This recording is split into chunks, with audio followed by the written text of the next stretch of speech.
So this guy really wants to kill his wife.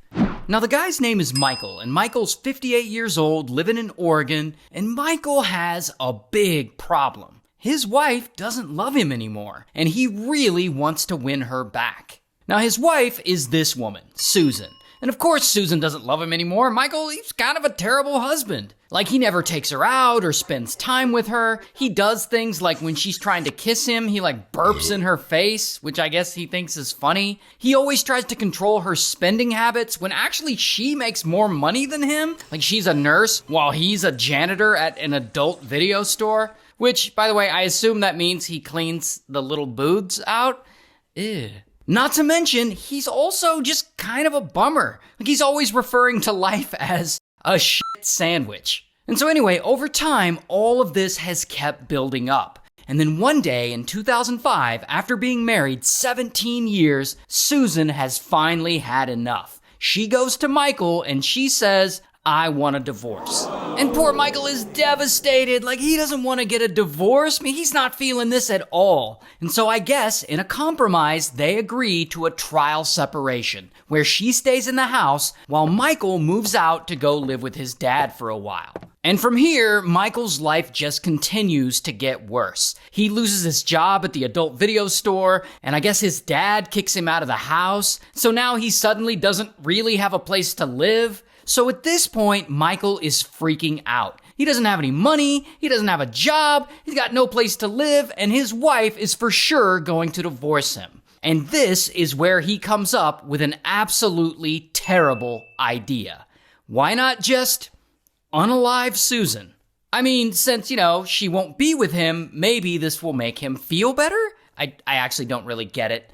But not only that, the house that Susan is living in, it's worth about $300,000. And it's in both their names. And so if Susan just happens to die, the $300,000 house would end up being Michael's. So there is some money involved in this. Here's the problem though. Michael, he can't unalive someone himself. Like, that's just not his style. No.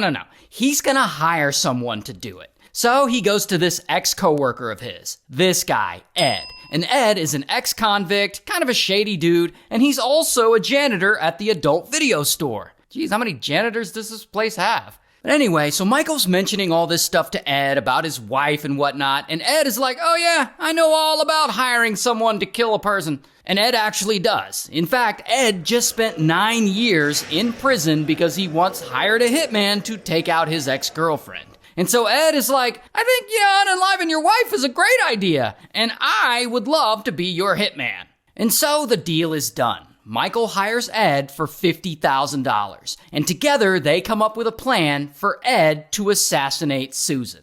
And so some time passes, and eventually in 2006, the big day comes. The day Ed is scheduled to kill Susan.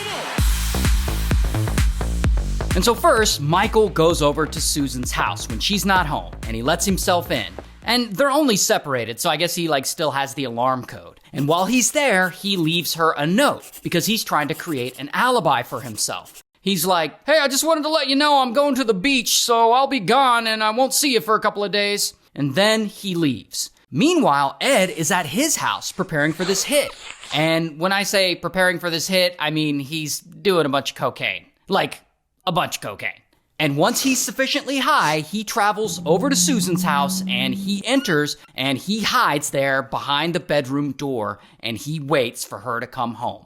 Sometime later, Susan gets home. And before she goes into her bedroom, she notices something feels off because the room is super dark. Like she didn't leave the curtains open when she left or something. And then, suddenly, out of nowhere, boom, Ed appears. And Susan's like, who are you? What do you want? And Ed, he's got a hammer. And then, bam, he hits her in the head with it. And they grab each other and they're wrestling around and there's a struggle. And she slams him up against the wall, trying to get the hammer away from him. And she's thinking, this guy's about to be like, where's all your jewelry or whatever? Because she thinks he's a burglar. But Ed, he doesn't say anything like that. He just keeps on fighting and trying to hit her with the hammer.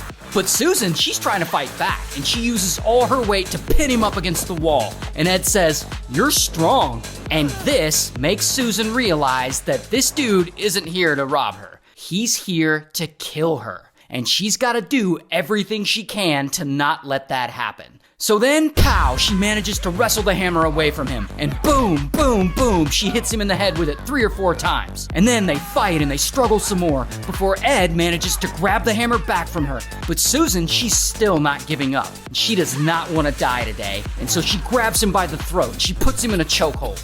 Now, despite the extreme circumstances here, Susan, she's a nice woman. She doesn't want to kill anyone. Most people don't. She doesn't even want to kill this hitman who showed up to assassinate her. So she then lets go of him and she tries to run away. But he grabs her and he spins her around and pow, he punches her in the face. And pow, he does it again. And Susan falls to the floor. And so she lays there, out of energy, while Ed takes that hammer and he stands over her. And one more hit from him with that thing is all it's gonna take. And poor Susan will be dead. And she knows it. She knows she's done for.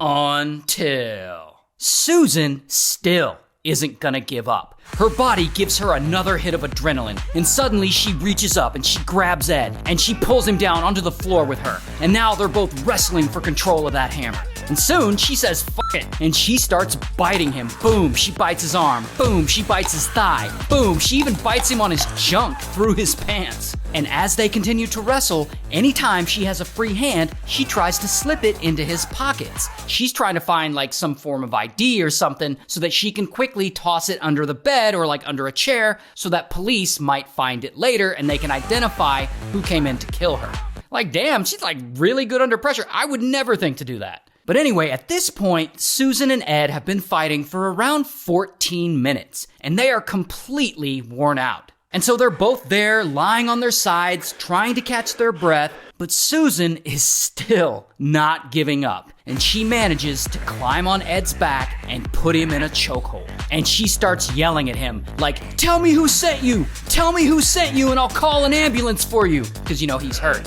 This woman really said, "Call an ambulance, but not for me." Anyway, Ed doesn't say anything back to her. He only growls at her. And so Susan tightens her grip around his neck and she holds him there.